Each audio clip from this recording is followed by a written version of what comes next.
Hello, and it's Wednesday already. Where did Tuesday go? What happened on Tuesday? The time just flies, it really seems to me. You know, it's real. Anyway, Adele and Jose have reposted my video review of Krautrock 4, and let me know they're going to send me Romantic Warriors number 2 because I don't have that. I have number 3, the Canterbury, which actually that's part of what I did yesterday. Is I watched some more. I watched that part of that again. I started to think about representing, my Canterbury aspect, but I would dismantle a large part of the collection because almost every group that they mentioned I have. Carol Grimes' Delivery is one I've never been able to find on vinyl, so I don't have that. And Arzakel, sad to say, I did have an American copy on roulette. I'm not sure what happened to it, okay? Because I value that music. As I mentioned in my last video, I have had records stolen from me, even cassette tapes. Ridiculous, huh? I was watching... I'll talk about this. As I also said, I do not have cable or satellite, so I do not watch regular television. I watch television through the internet and was watching an interview with Michael Rother, who was in the original Kraftwerk, Noise, Cluster and stuff. And the interviewer showed him some records to talk about, and one of them was this bootleg. He showed Michael Rother, and Michael Rother explained that this is an early bootleg, and Ralph Hutter, who is pictured here, is not on here. Michael Rother is. And Michael Rother said, I must have this. He had not seen this bootleg, and he also got a kick out of how they titled one of the pieces Heavy Metal Kids. He said, I don't know who thought that up. But Anita in Poland, if you happen to see this, thank you so much for sending this to me. I've only tried to listen to it a couple times, and I'm going to listen to it today with new ears, understanding what it is I'm listening to.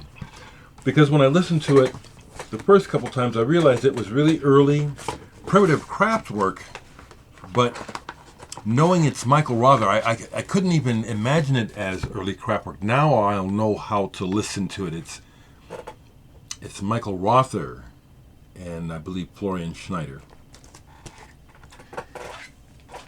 Yesterday, it's rainy right now and cloudy, and I played this song yesterday, Frollo Flippies, Now and Forever. I think it's a band out of Norway.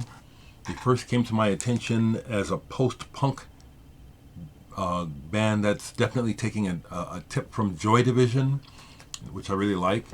This is really moody and wonderful. I've actually recorded covers of this instrumentally just for my own enjoyment. I like it so much. Played that yesterday. Just want to show you some records.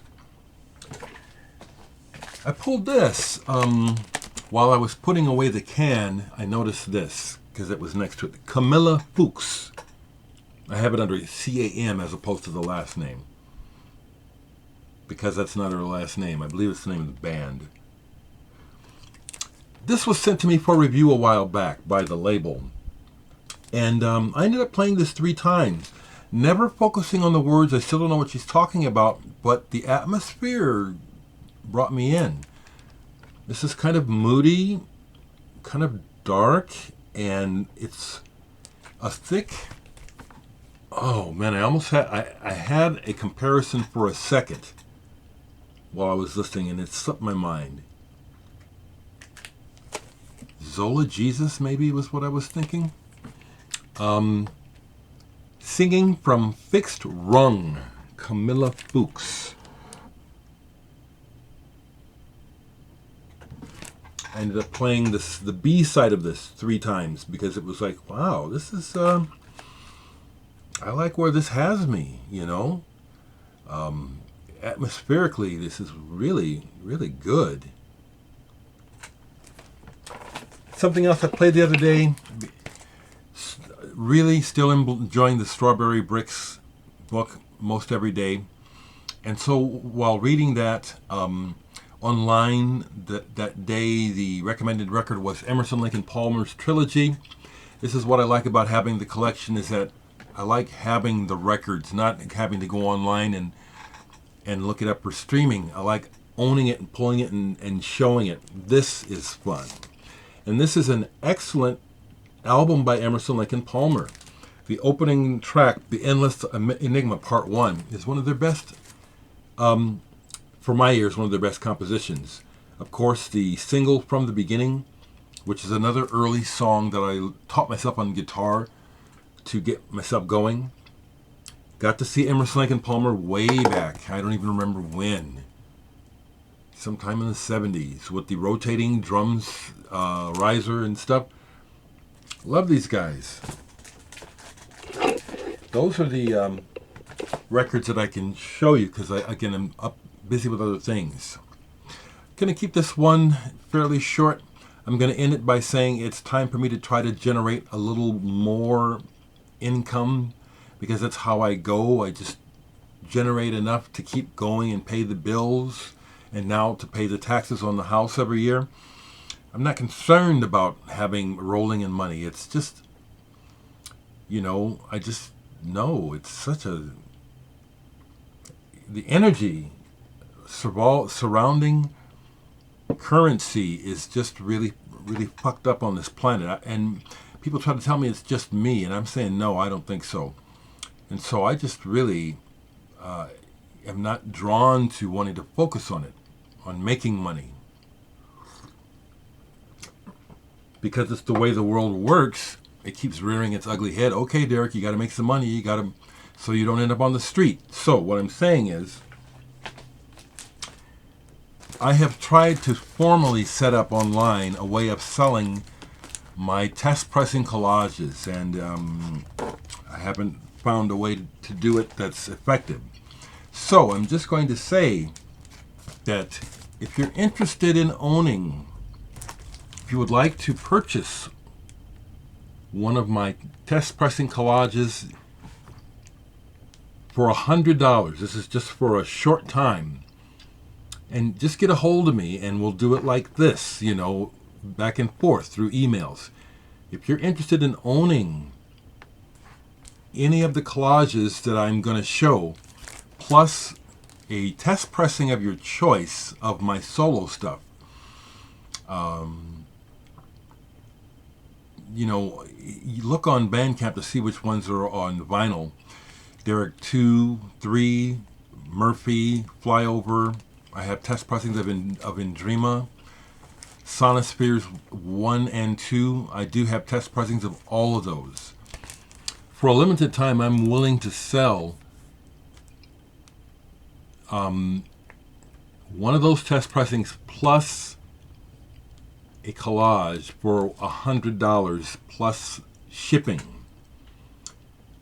Contact me through email, dereckvaughn@gmail.com. I'll leave it below. But if you're interested, these are ready to hang. I'll just show the ones that I'm willing to.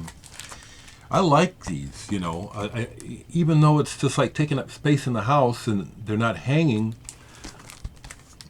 I like still having these. So I'm not wanting to sell them. This is a necessity, okay? So like I'll say it again, I need to collect, I need to raise the money, but if they don't sell, I won't be unhappy to hang on to them, okay? Let's see here. Here's one that I'm also surprised at what people like. Here's one of mine where I thought, this isn't all that hot, but I went ahead and finished it up to a point where I thought, okay, that's enough. But I've had people compliment me on this one, you know, and it's got part of Flyover Country's promotional poster in it. Contact me Now here's one that is not available for $100. It's signed. It's framed. A nice, heavy, expensive frame. This is one of my first collages that I really like. This one I won't sell. I won't part with for less than $250. I'm showing it to you because, again, of reality. I need to keep generating income. Okay, so if you're interested in owning my stuff, get a hold of me. And okay, that's it for today. Oh, hope we get some sunshine soon. My other concern about the rain is it's been raining since last night. It's supposed to rain till tomorrow. Is all the people still recovering from flooding here in Nebraska and Iowa. Seems like the last thing we need right now is rain, and at the same time we do. Oh well.